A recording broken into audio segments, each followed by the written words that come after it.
Oi, Maria a todos, professor Gabriel Sapucaí aqui mais uma vez para falarmos sobre a filosofia perene e a tradição primordial. No último vídeo sobre o assunto, falei sobre o que é essa tradição primordial para os ditos perennialistas, para a escola perennialista que tanto a defende. Mostrei também que essa tradição primordial de cunho hermético, ou seja, o corpus de Hermes Trismegisto, que é defendido como tradição primordial, é defendido por muitos clérigos infiltrados nos meios tradicionais, como por exemplo Dom Richard Williamson, falecido recentemente, que atingiu Alexander Dugin na Rússia, que é um perennialista também. Lembrando que o Dom Williamson, no TED Talk, falou que René Guénon, Dugin, né, por serem perennialistas, gostarem daquilo que é perene, daquilo que é atemporal, tradicional, né, bom, porque é tradição.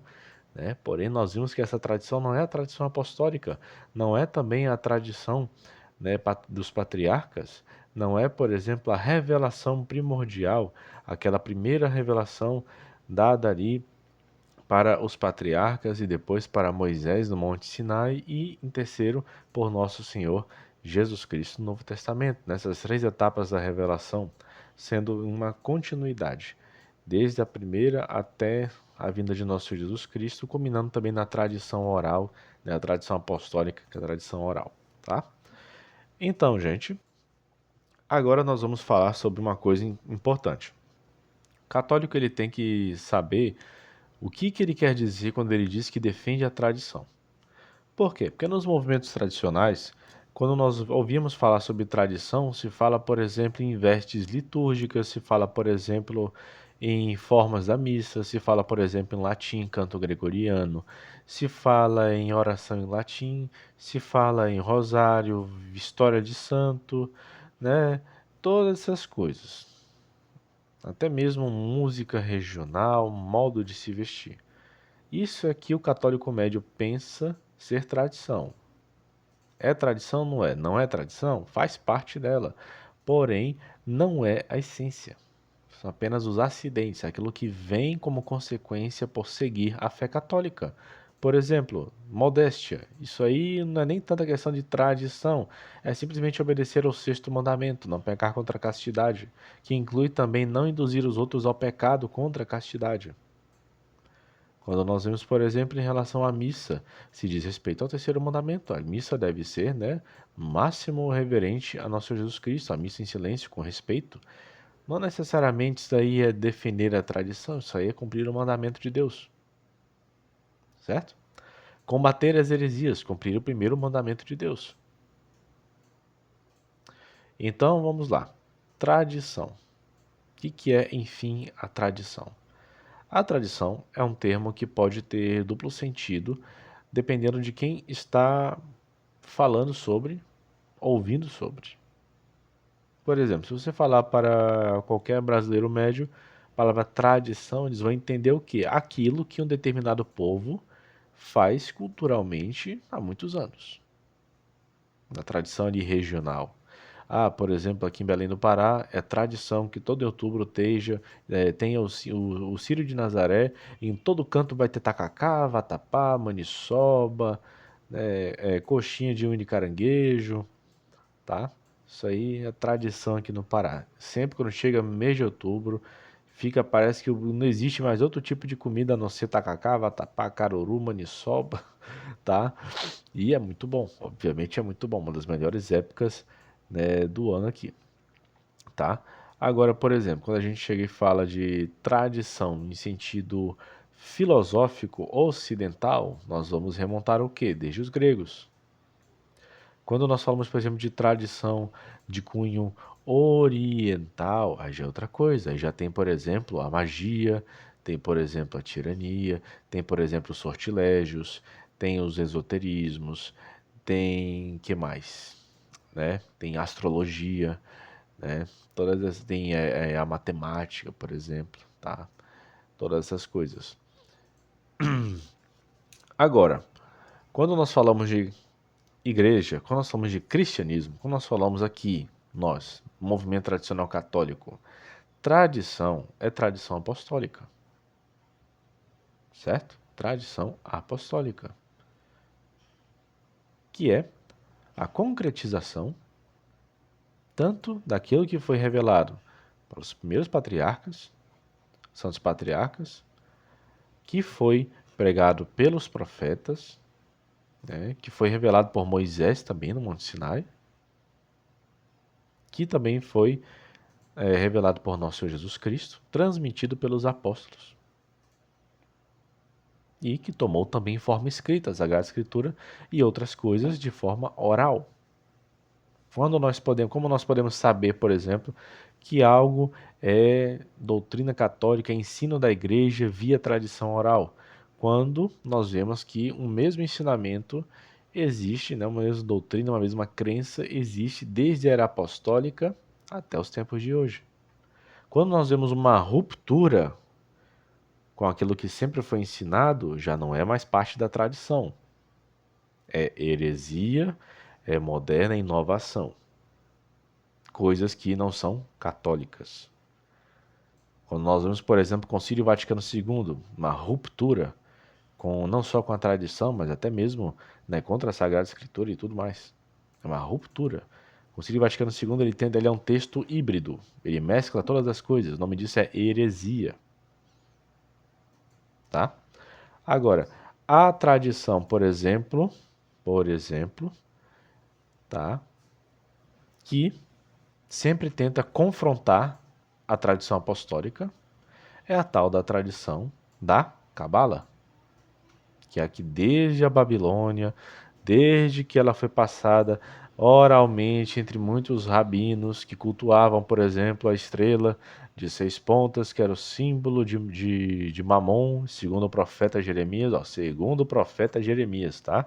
Segundo o profeta Jeremias, aí com histórico, tá? Eu tô apenas tentando explicar aqui, né, a coisa. Então vamos lá, a Cabala, que é o esoterismo de cunho judaico, transmitido aí oralmente, e depois passou a ter versões escritas, depois de ter sido maturada por Filon de Alexandria, ou Filon judeu, também com a ajuda de Simão o Mago, com a ajuda também da escola de Alexandria.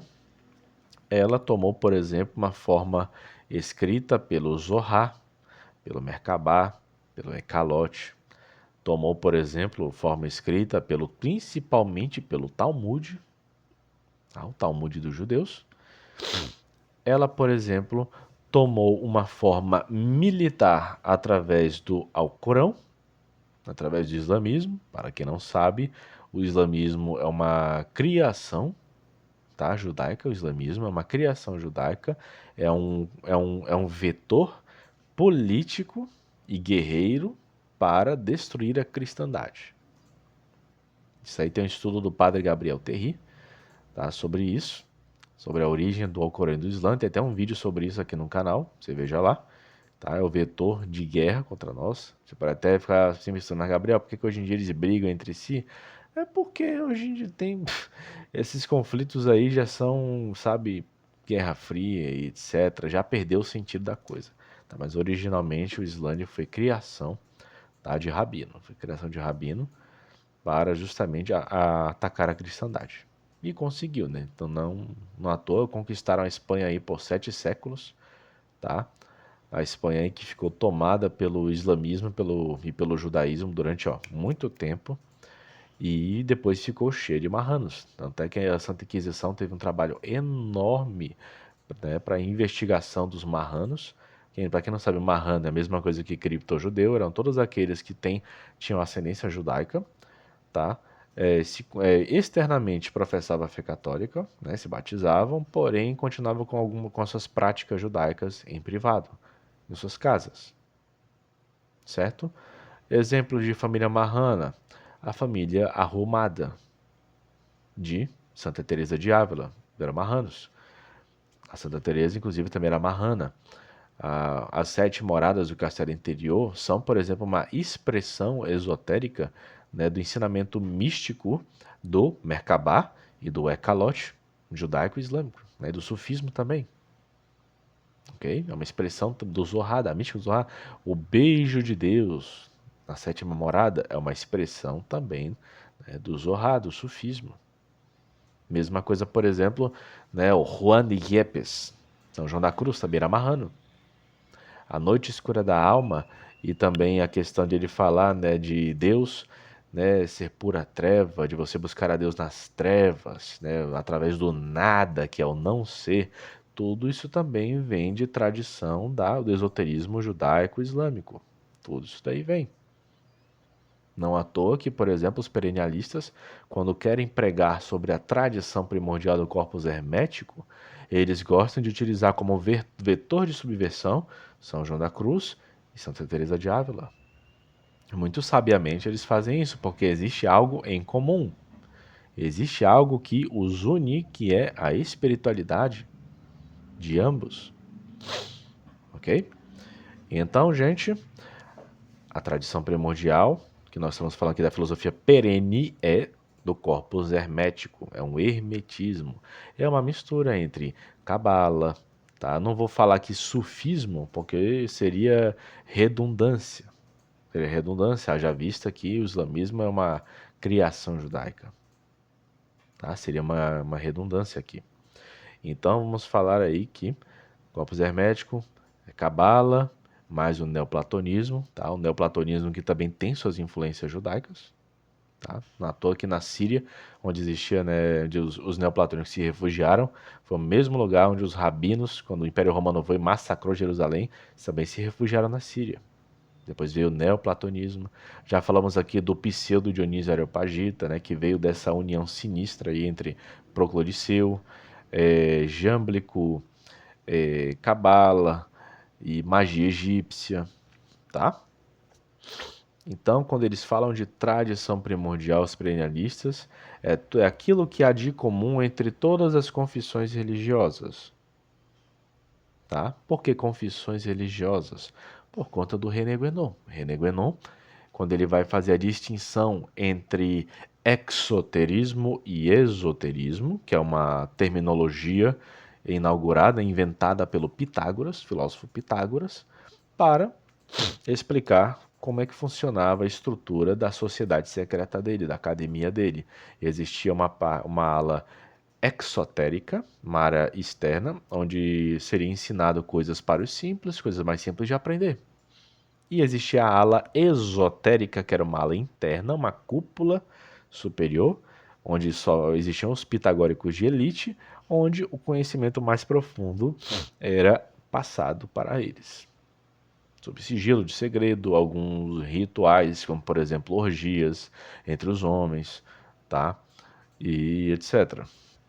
Então René Guénon, ele pega aquilo que foi feito para fazer a distinção entre a explicação de estrutura de uma sociedade secreta, de uma seita, e traz isso para todas as confissões religiosas. Daí ele fala, olha, tem o exoterismo islâmico e esoterismo islâmico. Tem o exoterismo judaico e o esoterismo judaico. Aí quando ele chega no cristianismo, não. O cristianismo não existe esoterismo porque é uma doutrina universal, né, para todos. Então não existe esoterismo nisso. Fritjof Schuon vai discordar dele, vai falar, por exemplo, que existe esoterismo cristão, sim. Né? Quem iniciou isso de esoterismo cristão nomear dessa forma foi o Fritjof Schuon, discípulo do René Guénon, um grande tariqueiro. Para quem não sabe, tarika é a sociedade secreta, né, dos sufistas, né, dos esotéricos islâmicos, no caso, dos perennialistas. Tá? Uma tarika, ela tem rituais orgiásticos, né, tanto com menores de idade, como também com bem maiores de idade. Tá? Eles possuem esse ensinamento secreto, né, espiritualidade com uma mistura de hinduísmo, budismo, taoísmo, tudo aquilo que a gente viu na primeira aula. Tá? Tudo isso eles fazem. Ok? Então, o Schuon vai trazer essa questão, né, do esoterismo cristão, que existe. E como é que é o esoterismo cristão? Como se dá a unicidade com Deus no cristianismo? Preste atenção na palavra unicidade. Por que unicidade? Diferente de unidade. Quando o cristão está unido a Deus, é porque ele está unido de corpo e alma. Como de corpo e alma? Você está obrando a serviço de Deus, cumprindo a vontade de Deus, os mandamentos, e você e a sua alma também, com todas as suas paixões, suas potências, estão inclinadas para o serviço de Deus e para a satisfação do desejo de Deus, tá? Do amor de Deus. Isso é unidade com Deus. Agora, unicidade é você participar da substância de Deus, você se deificar. A deificação do homem, o que é bem diferente. Então, Fritjof Schuon vai dizer, por exemplo, que é só através dos sacramentos, principalmente da Eucaristia, corpo de Deus, em que você consegue essa unicidade. Tanto é que todos aqueles que são influência desse esoterismo cristão, iniciado pelo Fritjof Schuon, como o Olavo de Carvalho, o Antônio Donato Paulo Roça, aqui no Brasil, ligado a vários institutos, centros culturais, movimentos pró-vida, eles falam, por exemplo, né, eles têm muito foco na questão da Eucaristia, da comunhão, e isso pegou tão forte nas pessoas que quando, por exemplo, eles sabem da crise na igreja e veem que eles não podem frequentar as paróquias, eles pensam, o primeiro terror deles é o quê? Meu Deus, onde eu vou comungar? O cristão, tradicionalmente, quando ele está diante de um problema, um perigo para a fé, ele não pensava aonde eu vou comungar. Nem na era apostólica, nem na era patrística, nem na era medieval e também nem tanto assim na era moderna, viu? Ele pensava em quê? Não, tem que resolver, tem que combater. Era isso que se pensava. Exemplo, família do cura d'Ars, né, o São João Maria Vianney. Na época da concordata, né, dos padres juramentados, Rallier, aqueles que professavam adesão à Constituição Liberal dos Direitos do Homem, Napoleão, a família do Curadas, para não ter que ir com esses padres juramentados, que eram praticamente todos ali da França, ficaram sem missa durante anos. Por quê? Pela fé. Foi nesse ambiente que São João Maria Vianney foi educado. A fé primeiro. Por isso que Santo Afonso fala que a santidade não consiste na frequência dos sacramentos. Ela consiste no amor de Deus, a caridade. E a caridade é a observância de todos os mandamentos. Então, como você vai, por exemplo, estou preocupado com a Eucaristia, mas você vai lá e está em união com, né, está em comunhão com aquele sacerdote herege na missa, porque a missa também é um ato de fé. Se você está lá assistindo a missa, está se unindo ao padre, você está se unindo também à fé dele. Se a fé dele é herética, bom, você também é. Tá? Para Deus é isso que você está dizendo. Então, tradicionalmente para o católico não existe isso de não interessa se eu estou pecando, eu tenho que comungar. Isso aí é algo altamente gnóstico. É algo do perennialismo, do esoterismo cristão, que não existe, de fato. Tá? Agora, Gabriel, existe exoterismo cristão? Também não existe. Lembrando, esse termo foi criado por Pitágoras para fazer uma explicação, né, sistemática de como funciona uma sociedade secreta. Uma academia gnóstica. A Igreja Católica não é isso. Então não precisa dessa distinção. A Igreja não deve ser definida como exotérica, e sim como apostólica. Ela é apostólica. Por quê? De tradição apostólica. Nessa confusão toda, muitos, por exemplo, defenderam que o esoterismo cristão estava em São João, daí que existia, né, a seita da Igreja Joanina. A maçonaria interpreta muito dessa forma. Tanto é que o rito escocês, na hora de fazer os juramentos, faz juramento sobre o Evangelho de São João. Vocês viram nas aulas de devoção moderna? Para quem não viu, veja sobre João Scoto Erígena, que João e Scoto não era o nome verdadeiro dele, era o nome de seita. Eurígenes sim era o nome dele. Por que João? Justamente por conta da igreja joanina, esotérica. Scoto, porque é a seita dos escotistas. Tá? Não à toa que aquilo que ele fazia depois foi incorporado no rito escocês. A maçonaria. Ok? Então, existia essa seita da igreja de São João, né, a igreja joanina. Até hoje, muitos modernistas exegetas interpretam essa questão, né? A igreja primeira ela foi paulina, depois foi joanina e etc, etc, etc. Né? Só que isso daí é completamente herético. Mas qual é a justificativa deles? Porque João era o discípulo amado. Ah, porque somente São João recebeu, engoliu aquele livro do Apocalipse, tá? E aí, esse era o ensinamento gnóstico. Ah, porque no Evangelho de São João diz que Nosso Senhor ensinou muitas outras coisas que não cabem num livro. Ah, aí está a gnose, aí está o esoterismo cristão.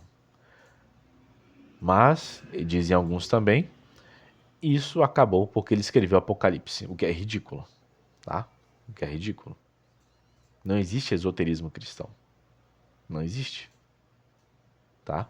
Tudo aquilo que existe no Apocalipse está tanto nas cartas dos apóstolos, como também está nos evangelhos e no Antigo Testamento. Por que eu digo isso? Utilizo São Tomás de Aquino. Primeira questão da Suma Teológica da doutrina cristã, quando ele vai versar no artigo sobre como ler a Sagrada Escritura, ele fala que existe, né, a forma literal de você ler, a forma alegórica, anagógica, analógica.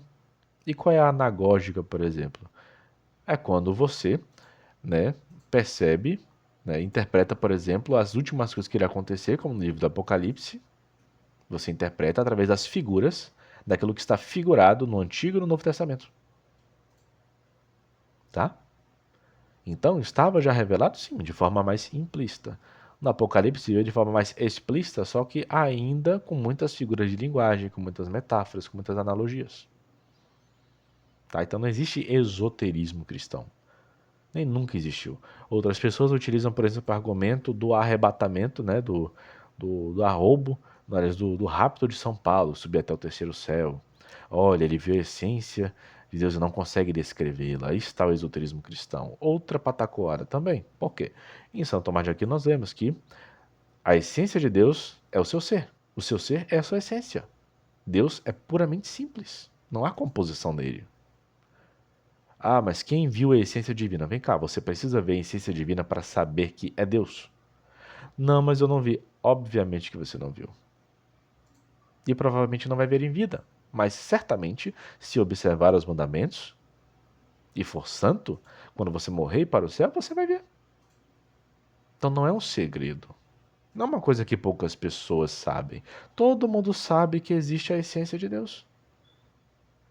E que a existência de Deus, sua existência, seu ser, sua essência, são todos Deus. É uma única coisa. É um único ser. Tá? Então não é segredo. Não é segredo ser revelado. Ok?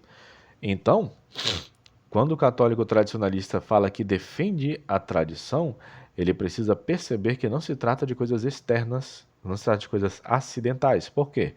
Porque todos os perennialistas que se filtraram nos movimentos tradicionais também gostam de todas essas coisas.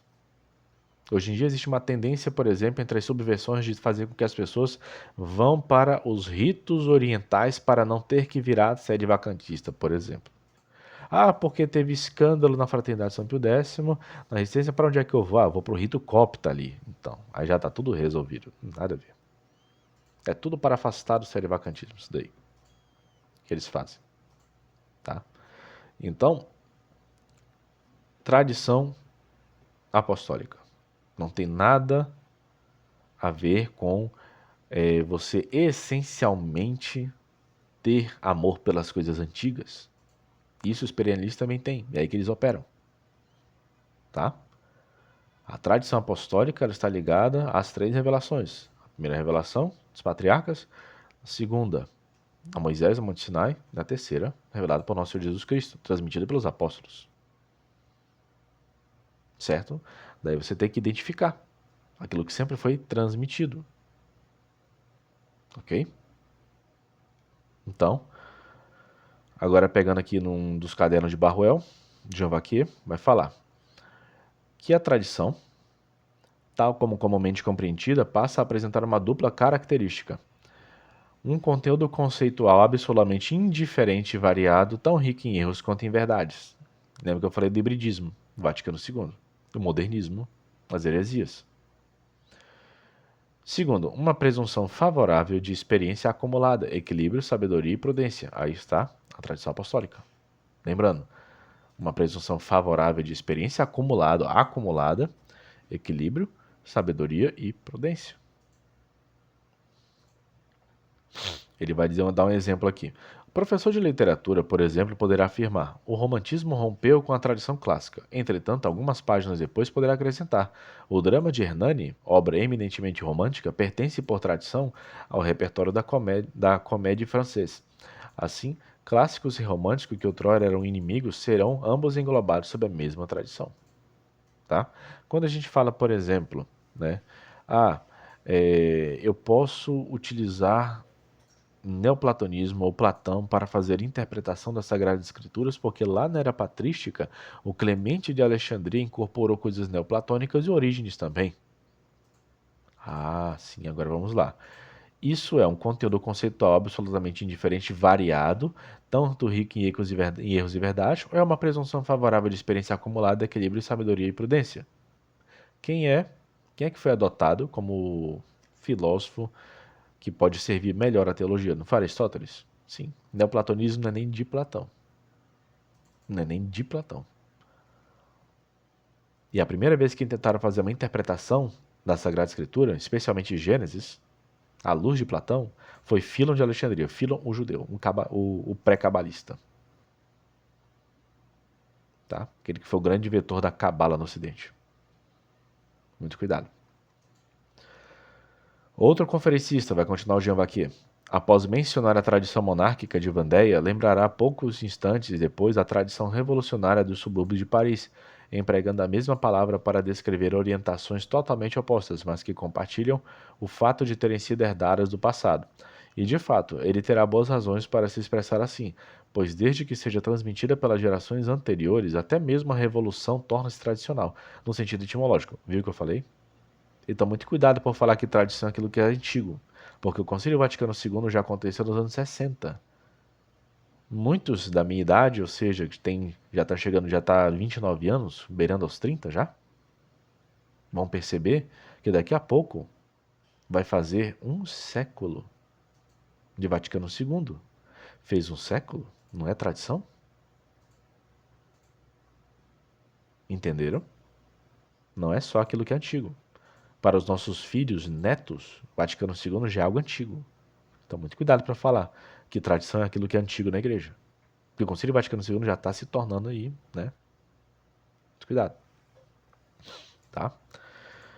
E de fato, terá boas razões para se expressar assim, pois desde que seja transmitida pelas gerações anteriores, até mesmo a revolução torna-se tradicional no sentido etimológico. E ao tornar-se tradicional, adquire automaticamente uma presunção de legitimidade, de prudência e de equilíbrio. Ela deixa de ser uma inovação e uma aventura para se transformar em um legado e uma lição do passado. Continua Jean Vacquier, compreende-se porque tantos escritores de todas as correntes de pensamento invocam em favor de seus sistemas a pertença à tradição, no sentido amplo do termo, cujo conteúdo conceitual não representa obstáculo para ninguém, justamente por ter absolutamente genérico e diferente. Exemplo: Cabala começou na Babilônia. Bem antigo, na verdade, mas é por isso que é tradição? Não. É uma tradição? Sim, mas não a tradição cristã, não é a tradição dada por Deus. É a tradição, né, que não foi dada por Deus. Lembrando que a Cabala é uma mistura, é um helenismo judaico, tá? É uma mistura de Torá, helenismo e magia, certo? Na Babilônia já começou assim. Depois foi maturando. E qual é o quê? Torá misturado com neoplatonismo, teurgia, tá? Temos aí. No século II surge o corpus hermético, o hermetismo, que é o que os perennialistas alegam como tradição primordial. O hermetismo, a maçonaria também toma como tradição primordial. Só que ela veio no século II. Não tem nada a ver com o cristianismo, certo? Então, cristão, ele pode ser perennialista, ele pode ser seguidor de René Guénon, Fritjof Schuon, essa galera toda. Não, isso é heresia. No catolicismo, isso aí é heresia, tá? É algo que destoa da tradição da revelação. Heresia. Então, a tradição também, depois de um tempo, ela se torna escrita. Não à toa que Moisés, escrevendo aí o Pentateuco, depois os evangelistas, as cartas apostólicas, livro do Apocalipse, depois confeccionou tudo na Sagrada Escritura. A igreja confeccionou na Sagrada Escritura. Tá? Mas ainda assim existe o ensinamento oral. Certo? Agora, vamos falar sobre a tradição primordial e sua corrupção. Vou aqui citar o professor Jean Vacquier. As revelações recebidas por nossos primeiros pais e pelos patriarcas que lhes sucederam não foram registradas por escrito. É em vão que se buscaria um livro arcaico que nos entregasse seu conteúdo. Elas não se encontram consignadas em nenhum texto oficialmente codificado por uma autoridade espiritual. Foram transmitidas oralmente e pode-se, com toda razão, falar de uma tradição primordial. Mas é preciso acrescentar imediatamente que essa tradição não permaneceu homogênea e única por muito tempo. Desde o princípio, foi palco de uma divisão. A primeira manifestação dessa divisão é relatada no livro do Gênesis, a separação entre dois cultos, o culto de Abel, que é um sacrifício expiatório aceito por Deus, como verdadeira religião sobrenatural, e o culto de Caim, que não passava de uma simples oferenda de louvor, expressão de uma religiosidade puramente natural. Lembrando que na maçonaria existe, tá, iniciação acerca dos filhos de Caim, tá? Eles têm devoção a Caim. Lembrando. Cada um desses cultos deu origem a uma tradição, e ambas possuem a mesma antiguidade, mas seu conteúdo e espírito são distintos. Vocês querem uma reflexão? Abel morreu pelo verdadeiro culto, enquanto Caim matou para continuar com o falso culto. Qual foi o destino de Abel? Se tornar errante. Ele se tornou errante. Algo que recai muito sobre muitos membros de sociedade secreta. Eles são errantes, não têm pátria. Um castigo que também recaiu, né, depois que Roma tomou Jerusalém, como nosso Senhor profetizou, né, que não sobra pedra sobre pedra, também o povo judaico ficou errante, ficou sem pátria. Ok? Continuando. Se nos guiarmos apenas pela antiguidade e negligenciarmos o conteúdo e o espírito, não poderíamos dar preeminência a nenhuma delas, e até mesmo corremos o risco de confundi-las em uma única tradição primordial indiferenciada, matriz de todas as religiões, todas supostamente iguais, por derivarem de uma mesma origem. Essa, por exemplo, é a filosofia perennialista. Eles falam de uma unidade transcendental das religiões. Fritjof Schumann defendia bastante isso. Os infiltrados da Fraternidade São Pio X, por exemplo, Rama Coomaraswamy, o professor Jean Borrellat, que inclusive já foi até publicado aqui no Brasil, tá? Foi o livro famoso dele e Jean Vacquier refutou esse livro todinho, que é A Caridade Profanada. No Brasil está com outro título, não vou falar aqui, tá? Tal confusão, no entanto, é inadmissível. Tudo indica que persistem dois fluxos tradicionais, vai continuar o Jean Vacquier. Um fiel à revelação sobrenatural, outro guiado pela inspiração da natureza, e dentro dessa natureza pelos próprios demônios, que apesar de serem espíritos, não deixam de ser forças naturais. Daí que vem magia, xamanismo também, tá? Muitas coisas. Da nova era. É sempre difícil distinguir a tradição, que é o recipiente, da religião, do conteúdo. Em muitos casos, os dois termos podem ser usados como sinônimos, sobretudo ao falarmos desses tempos remotos. Ora, já constatamos a existência de duas religiões desde o princípio. Para simplificar, podemos chamá-las religião sobrenatural, que reconhece a necessidade de um mediador e o aguarda, e a religião natural, que aceita que o homem pode alcançar a Deus por suas próprias forças. A distinção, a separação e a rivalidade entre essas duas religiões não se deram sem interferências, como se pode imaginar, mas o que é certo é que a sua história comparada não é de uma aproximação ou fusão, mas sim de uma separação progressiva e de uma inimizade cada vez maior. Essas duas religiões e, portanto, essas duas tradições realizaram a profecia que Deus fez no momento da expulsão do paraíso, ao dizer à serpente, Gênesis 3,15: Porém, inimizade entre ti e a mulher, entre a tua descendência e a dela. O texto original usa semen, semente, geralmente traduzido como descendência. Mas quem são essas descendências? Primeiro, a descendência da mulher é nosso Senhor Jesus Cristo e os membros do seu corpo místico, que é a Igreja. Segundo, a descendência da serpente é o Anticristo e os membros de seu corpo místico, que é a besta.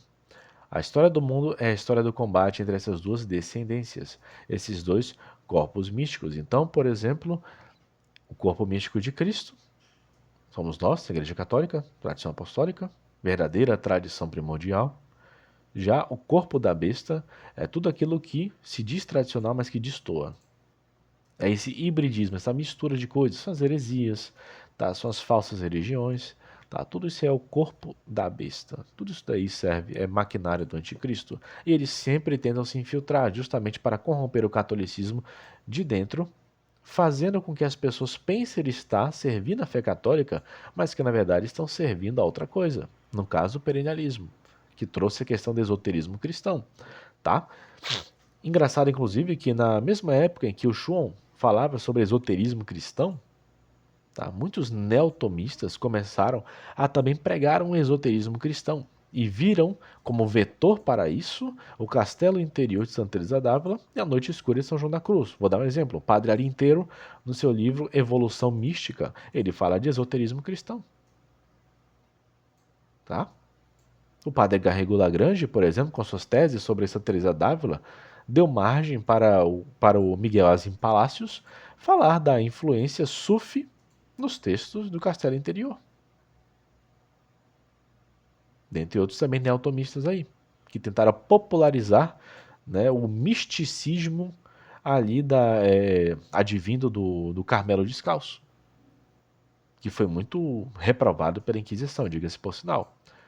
Os escritos foram reprovados até mesmo na época de Pio XI, quando a Universidade de Salamanca, ao reconhecer o doutorado de Santa Teresa d'Ávila, pediu ao Pio XI para reconhecer o doutorado dela. A resposta da Santa Sé foi a seguinte: por se tratar de uma mulher, ela não tem autoridade para ensinar teologia. Portanto, os escritos espirituais dela não são incentivados para a leitura, não possuem autoridade. Mas, Gabriel, como é que a igreja permite, né, hoje em dia, que se publique por aí? Lembrando, é a contra-igreja. E outra, quem permitiu a propagação dos escritos dela e de Carmelo Descalço, etc., foi o Paulo VI, que reconheceu o doutorado dela. Tá? E hoje em dia, foi muito utilizado, inclusive, pelo Olavo de Carvalho, que já cansou de falar sobre o padre inteiro e esoterismo cristão. Né? O Olavo de Carvalho defendia esoterismo cristão. Ele falava, né? Se for na missa, comungue e saia correndo.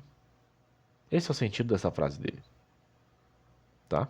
E é por isso que muitos católicos hoje em dia sofrem tanto, ah, meu Deus do céu, mas eu vou lutar pela fé, mas eu vou ficar sem comunhão. Não dá para pelo menos eu ser tradicional e ir na missa só para comungar? Isso é influência perennialista, ok?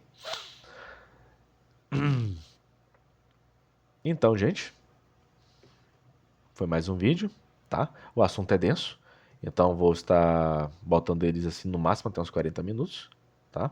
Até o próximo vídeo. Salve Maria a todos e boa semana.